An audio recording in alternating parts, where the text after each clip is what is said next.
Are you a speaker trying to get gigs? Are you a booker trying to get your speakers on panels and events or give keynote addresses? Then you need to look into the one-stop platform that does this for you. Ovations, with a Z. It's the first online platform to simplify the talent finding and booking process for virtual events. Go to www.ovations.com, and again, that's with a Z, and there you can find a variety of speakers, including myself. And if you're a booker, use the promo code CURT5, that's C-U-R-T number 5, and get a 5% discount for booking any speaker, including yours truly. If your company is interested in reaching an audience of AI professionals and decision makers to promote your event or product, we have sponsorship opportunities on this podcast. Go to RealmIQ/sponsors. Hi, I'm Kurt Doty with RealmIQ. This is our podcast, RealmIQ Sessions, where we talk about everything AI with AI leaders from around the world. Please give us a follow or subscribe, please. Today's guest is Pattie Kettle. She's an experienced digital marketer, a community builder, and AI evangelist. She is passionate about Greentech, Cleantech, and all things AI. When she's not online marketing, she's busy playing bass guitar, riding her e-bike, and being kind, something we need more of in this world. So welcome, Pattie. Let's get into it. Tell us about yourself. So yes, I'm happy to be here, and it's always a pleasure to hear what you have to say in our AI Avengers group, which I love. That's a fun group, yes. So tell me how, when AI happened just over a year ago, what were you doing and what did you do? What was your take on it? And it seems like you're an evangelist now, so it must have had an effect. So tell me emotionally what was going through your mind at that time. Well, when in November of 2022, when it hit that we could do things with AI and MLL, machine language learning, without being a coder, that is as it was for everybody. And I just got interested in it. And I remember talking with my boyfriend. He's like, well, if you're interested in it, someone's got to be an AI expert at your company. Why not you? And I'm like, yeah, why not me? So I dove straight in, got a subscription to ChatGPT. That was on like 3.0. Now I have 4.0, which is awesome. 3.5 is okay, but But there are people who have been following this for much longer. For example, MACON, that's a marketing artificial intelligence conference that I was lucky enough to attend in 2023. And they had said that in 2022, they had like 250 attendees.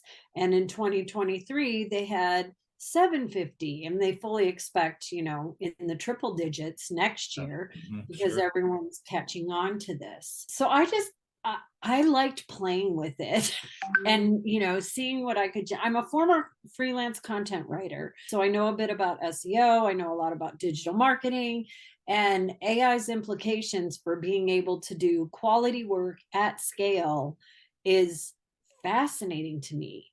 The other thing too is it kind of makes all of us videographers, which is a very interesting and scary thing. Yeah, for good and bad. Right, right. I've been in video since the late 80s. So I have a point of view on what is good video, what is bad video. Oh, absolutely. Right. Not everyone has been a cinematography aficionado and knows what's good and is just, we all go in and do things.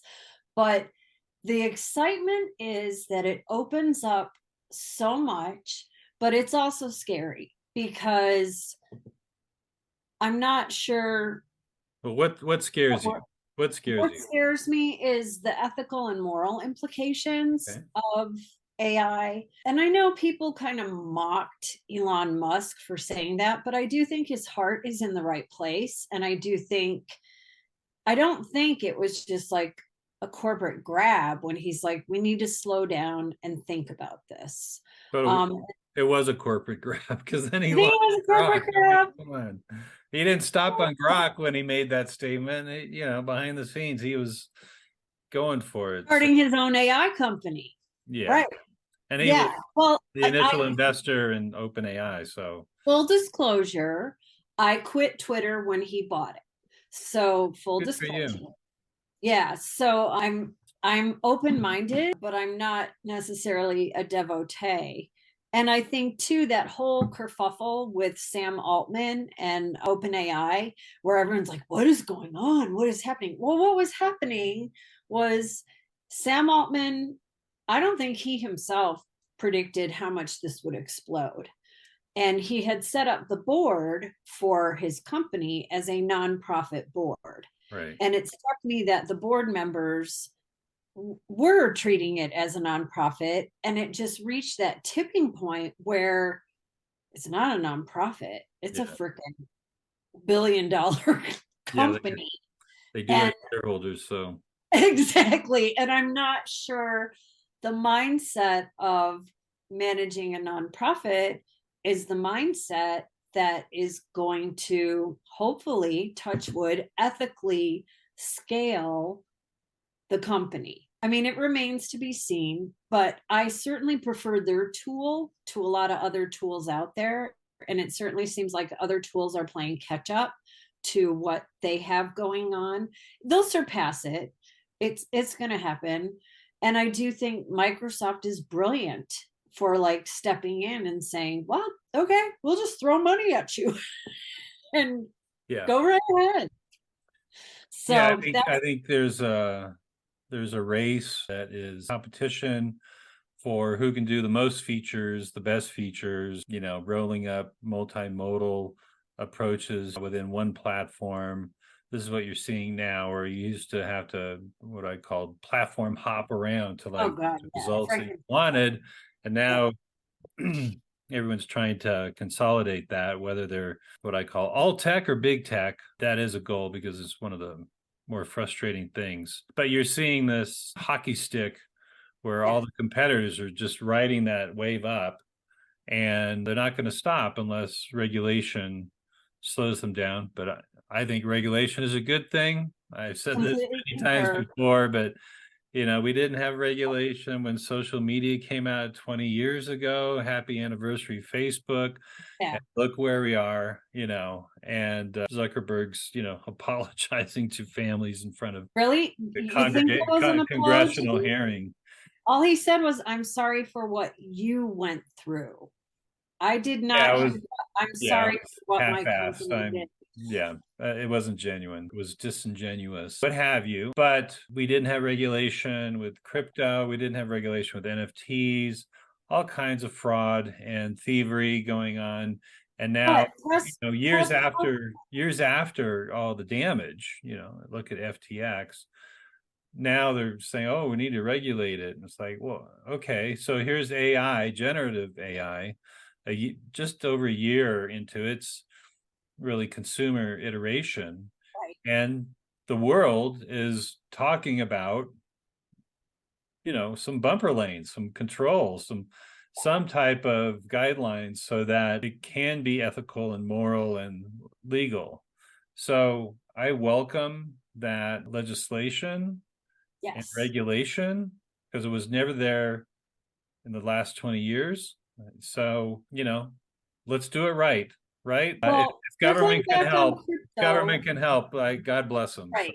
we'll see. Circling back on crypto and NFTs, I'm unsure on NFTs. Crypto, not a fan, but I am a fan of blockchain. And I think blockchain has immense capabilities and possibilities for protecting your digital identity, also for voting. And I often feel that all I can base it on is here in the US with whatever this FUBAR situation is in our government. They don't understand the technology, the Senate, Congress, blah, blah, blah, well enough to understand how to educate the public on what could work for them. So, I mean, I'm kind of getting on my soapbox with that. So, but I do want to say, like, NFTs, unsure. Crypto, not a fan. But blockchain has immense potential for protecting people's right to vote if democracy can survive, and also keeping your digital identity as something under your individual control, which is what cybersecurity and all the, all that is all about. Yeah, it's a big promise, not well understood nor well executed. But the promise of it was the DAO, Digital Autonomous Organizations, right? Mm-hmm. What I find interesting is that Sam Altman said you're going to have one person companies that could be valued at $1 billion because Right. of the GPT store, Yeah. right? And that is like the closest thing to a reality of what a DAO truly is, or it Mm-hmm. could be. One person, no coders, able to build it, whatever the theme or concept is, resonates with an audience, Yeah. and it takes off, right? That's I would like to fantastic. find that personally. Well, we all have the power, right, to actually Right. to do it. I would So, like to invent that. I'm not sure what the concept is that'll resonate. yeah. No, But no, what's interesting is that the GPT store that launched, go back to 2007 with the birth of touch, and App Store from yep, Apple was came into being and said, "No, we're going to make a marketplace of these apps and we're going to get 30% of the revenue." Well, here the GPT store launched with really no business model savvy like Apple had. right. And right now there's I think 1.8 million apps in the App Store. I think 3 million apps have been developed for GPT, but only 159,000 have been approved and can be found. So the Ah, potential the potential is there, but at the same time I think they need to catch up with the business savvy that Apple had, even though there's complaints. Apple just went down to 27% share versus 30% take on everyone's revenue. That's why they're one of the richest companies in the world.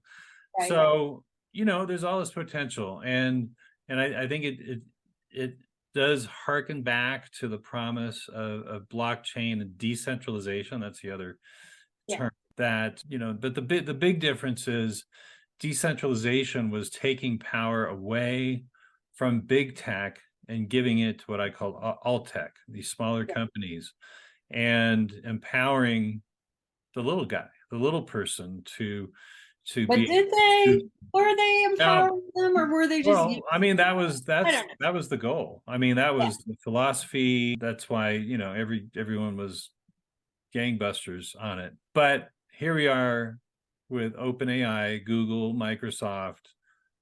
They're big tech. So big tech is fully in control and have poured the billions of dollars into developing, you know, all The the race, right. technology, The and AI race. everyone else is kind of building their technology on top of it. I think it'll be interesting once more ventures are created that don't rely on scraping the entire internet, and they're small language models, not large language models, and Well, and a lot of people controlled don't environment. right. They don't understand that Claude and ChatGPT and other tools, they only go so far on the internet. They don't go to like right this second. And I think people forget that. I think it's been interesting. I'm on LinkedIn a lot because I'm like in this figure out my life mode. And Claude is like, let us help you with your writing. And I just feel like the Brady Bunch, like, sure, Jan, because Claude, without a good human who knows how to think correctly and edit and put things together, it, garbage in, garbage out. Like, you can say you're doing that, but it's not optimal. Yeah, And what I really want to talk to you about is you had experience within the company that you worked for building an AI operation. And I think, yes, we talk a lot about evangelism and education, but until it truly happens from an organizational perspective inside these corporations, it's going to be half baked and not successful. So tell me how you envisioned or what you recommended or what you built as an AI operation to help Oh, the sure. company? No, I knew, well, it was for an association, and I knew we needed a policy. And I also knew our end users were pretty unsophisticated about technology. And so I expressed an interest with that. I pitched it to the CEO and said, hey, I'd like to explore AI and get the company on board with AI and help us make a policy. So my first step was to set up biweekly meetings with a couple of departments. And it was very interesting because one of the departments where I had proposed the idea that this was a department dependent on spreadsheets, mega spreadsheets. And I had pitched, with AI, you can load that in and load in your data, and it you don't have to spend all these manual hours. And that caused great upset to a member of that department, which was kind of interesting. Like I saw it Oh, play out real what were time. the concerns? Uh, Sorry. I think just fear. And this, what shocked me, Kurt? This was a young person who was like the people who were all into AI and open minded and curious and wanting to know more were not Gen Z and not so much millennials, a little bit of millennials, but I just found that interesting that like people who are Gen X, which I am, and up were like, oh my God, this is great. Let's explore it. Let's see what we can do. And people who were younger were being like the Luddites, like, I don't know, it's so scary. So I do know though that our graphic artist on the team, they embraced it fully and they were so into it. So I first set up biweekly meetings and made like a little committee. And I didn't want to, it was very open-ended. I'm like, this is new. Nobody knows what's going on. I just want us to meet. I want you to play with tools and let's see what's happening and see what tools we could use in our jobs. So most people were very favorable with that. And then we ended up making a Slack channel too, because it was happening so fast that you could like plop stuff in every day. And I wrote the generative AI policy. It got approved by the legal team. It got implemented by the board. It is, to my knowledge, what will be used. But it is very interesting to kind of see in real time who understands what AI can do and who just resists. And I think that's what I found most And it was stunning. But I would say for an it was AI, early on too, it right? was. This Yeah. was like in November of Oh 2022, yeah. Well, like I right was after. yeah, it was everyone was, their chin was scraping from their jaws being dropped to the ground and trying to grasp what are the What implications. is happening? Yeah. It's interesting, I've advised companies that, become an advocate. Like you got to have one person like you who said, I think we should be pursuing this. And it sounds like you had sold it in to the senior team, if not the C-suite or, whatever that structure was, that gave you permission or license to actually conceive and write some guidelines in terms of what to do and have some regular meetings about it. I think all that is excellent. What I also see that you did was that you had a human-centered AI approach to reorganizing the company, or what I call the AI org of a company. Right, right. And I think that's what's really important. And I think in the early days, people were saying, oh, there's going to be this role called the chief prompt officer.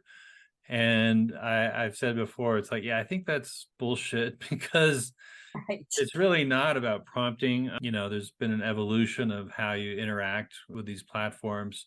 It's all going to voice and not something you type or need to have cryptic language around how to get your Right. aspect ratio right. But so that said, it's not this a C-suite person. It is someone who has the ethical and legal and moral concerns, Yeah. but not necessarily a background in technology. So not a coder, but Right. someone who can guide an interdepartmental approach towards collaborative effort to conquer this and integrate it through embracing the technology and finding out what departments can use it immediately, what departments are going to need more help to learn and embrace it, but with a common understanding with that human center It's guiding critical. this digital ecosystem.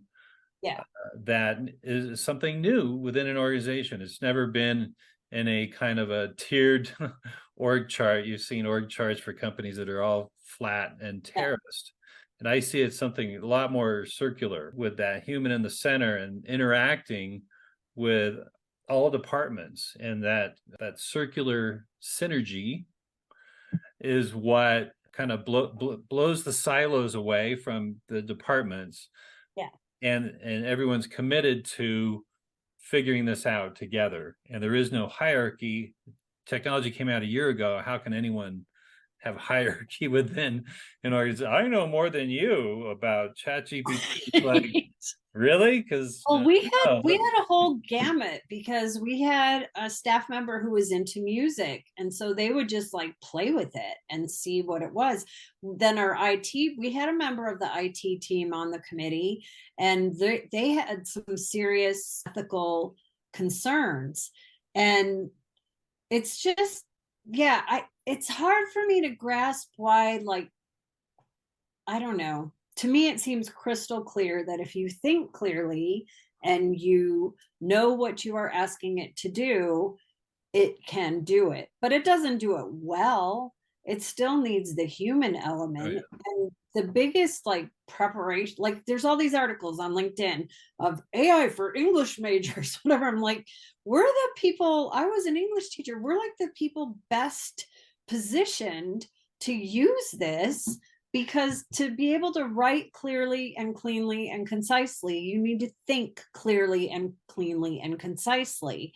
And I know your background is illustrator and more the images, and I think that's great, and I completely agree with you that, like, just because everyone can make video or can do something doesn't mean it's quality. And that discernment. you're talking about the sea of sameness that has happened and the noise. So there's a lot of noise of people just playing and putting it up on LinkedIn with no purpose. Yes. What I've tried to do is like, okay, I'm trying to, I've embraced it into my workflow. Okay. So do I have to put everything up on LinkedIn that, hey, look what I did today? Cool, huh? It's like, no, because I don't need any approval from the LinkedIn community. As long as I'm happy or my clients are happy with the work and I'm amplifying myself and supercharging my creativity, that's what it should be about. And it's not, and again, I'm using it on top of like 30 years of branding and marketing.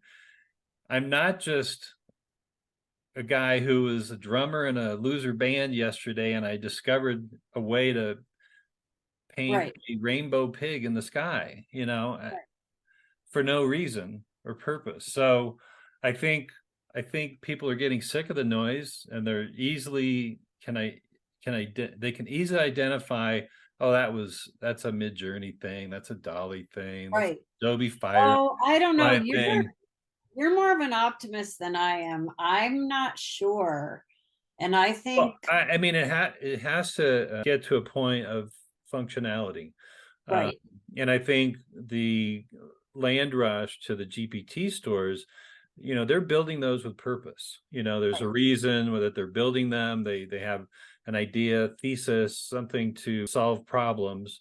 And that's very purposeful, right? To build that. But these other people are just playing and putting it up and, doing daily. It's like finger painting versus like Matisse or look, I agree. There's a lot of look, Ma, look what I made. And it's like, who cares? And your mother's not on LinkedIn. So but get rid of the clutter. So it's no, but it scares me that noise gets the amount of attention that it does. I'm hoping that will sift out and not be, look, I use GPT. Blah, blah. It has immense capabilities for workflows, for enhancing the ability to scale, for being able to provide, I'm a content writer, to being able to provide content in large quantities, but you still need that human, Sure. whether it's a video, whether it's an image, whether it's words,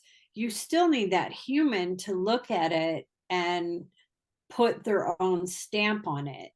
And I guess what I'm talking about is kind of like a stamp of authenticity, Yes. of having a definite opinion and a definite perspective, but using, like, I look at chat gpt as kind of like modeling clay, and I love playing with prompts because I'm like, do blah blah blah blah blah, and they never give me the best answer. No, I mean, no. it's gonna be Yeah, you have it's to mold fun, it. but it's never anything that I don't need to put thought into and polish and figure out. But the time saver is that it does give you an initial palette to do it, but then the person controlling that palette needs to know what the bleep they're doing. It's not, I don't know.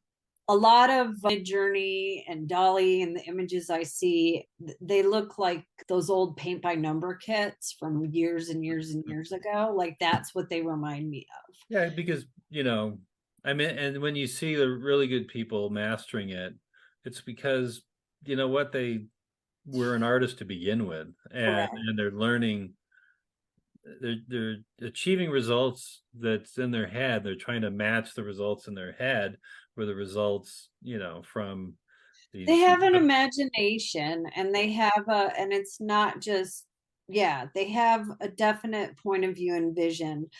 This kind of off topic, but maybe not. Like, I just watched the documentary about David Bowie called Moon Age Oh yeah, Daydream. that was Oh my fantastic. God, give that man some GPT, I would you? know, that Too he bad was. he's no longer with us, but I know he was 50 years ahead of his time. he He was, and he was a had a genius. lot to say about like, he knew, and he talk about an artist with a vision who never stopped creating, Yeah, he and just whatever medium created. he Right. pursued. Yeah, it's amazing, amazing man, person, Yes, musician. like, I love him even more after watching that Oh documentary. yeah, Like, I had so much more respect than I knew, and my intersection with him was in the 80s and MTV, and that was like 20 years after he'd been singing, and so here's brought up, he knew all the Beatles, I mean, they all knew each other as kids in London. So John Lennon's that voice on Fame going fame, fame, fame, fame, that thing. No, I think I am proud I'm a child of the 70s, because I had some like really progressive teachers in elementary school. And I can remember I used to hang out in the library in sixth grade. I just loved it. Like, I loved microfiche and I loved listening to audio tapes and blah, blah, blah. But our librarian loved David Bowie.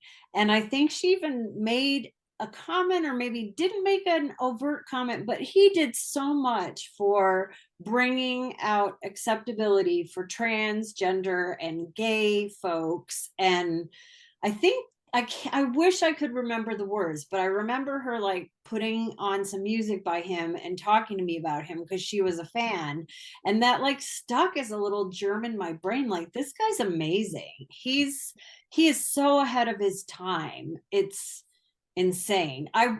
But then there's a disadvantage, like, of being that ahead, because nobody knows what the bleep you're doing. Like, what? yeah, Oh, yeah, being before your time is not helpful. yeah. But looking back, deep appreciation for him. Absolutely. And for like watching that documentary too, it's like every kid who kind of felt like a weirdo or an outcast. And it's like, no, come on in, join the party. That I digress, but I Yeah. do No, but think, I think that applies to AI because the technology has empowered a lot of people who were intimidated possibly by not knowing code and thinking they could yes, never do these things. Then all of a sudden they're empowered to a level where they're creating cool shit that, they yes.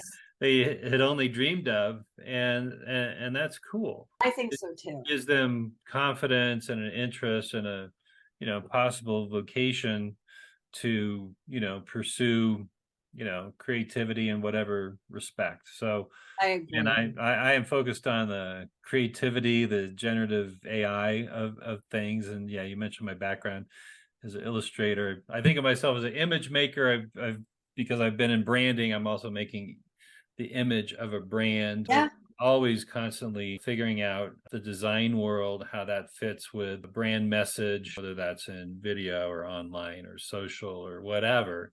But all these tools are helping me be very effective and creative, and I'm going with it. I don't put every creation up on online, right. but Right. again, it's just helping me be more productive, and that's what it's about. And it's I'm not being replaced by a robot. I'm doing 10 times more things than I could before, and I think that's the positive message.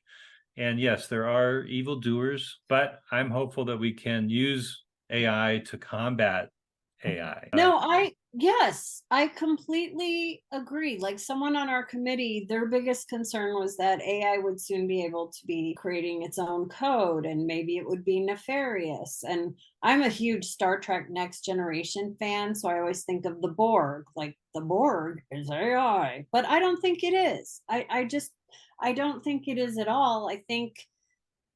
I don't know. I ultimately have hope, and I think that humans will recognize that there needs to be a moral compass, there needs to be a true north, there needs to be if everyone, I don't know, this is going to sound preachy, but like if everyone just took kindness as their moral precept and Yeah.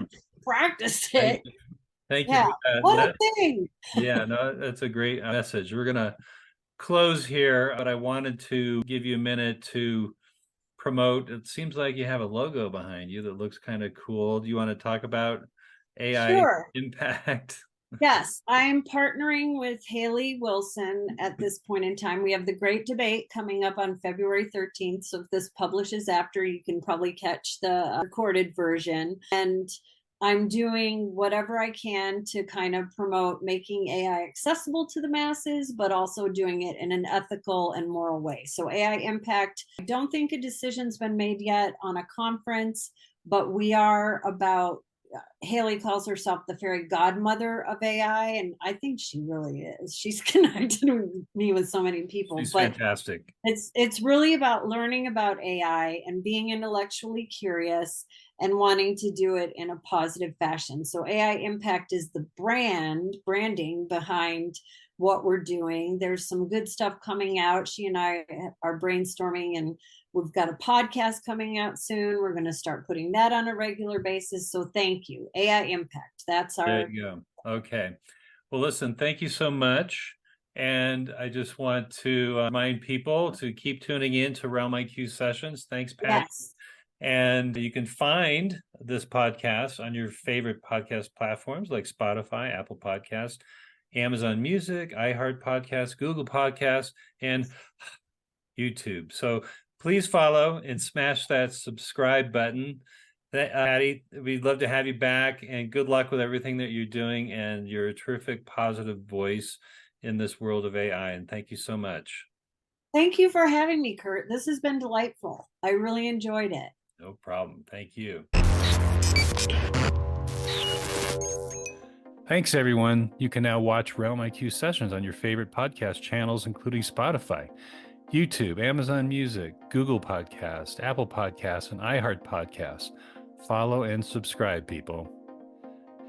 If your company is interested in reaching an audience of AI professionals and decision makers to promote your event or product, we have sponsorships on this podcast. Go to RealmIQ/sponsors. Thanks to our sponsor, Ovations. That's with a Z. Ovations is the first online platform to simplify the talent finding and booking process for virtual events. Go to www.ovations.com, again with a Z, and there you will find a variety of speakers, including myself. And if you're a booker, use the promo code CURT5, that's CURT number 5, and get a 5% discount for booking any speaker. including myself.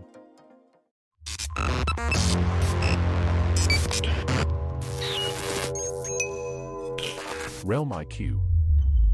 Book your corporate AI workshop today. KurtDoty.co. Branding, marketing and product development.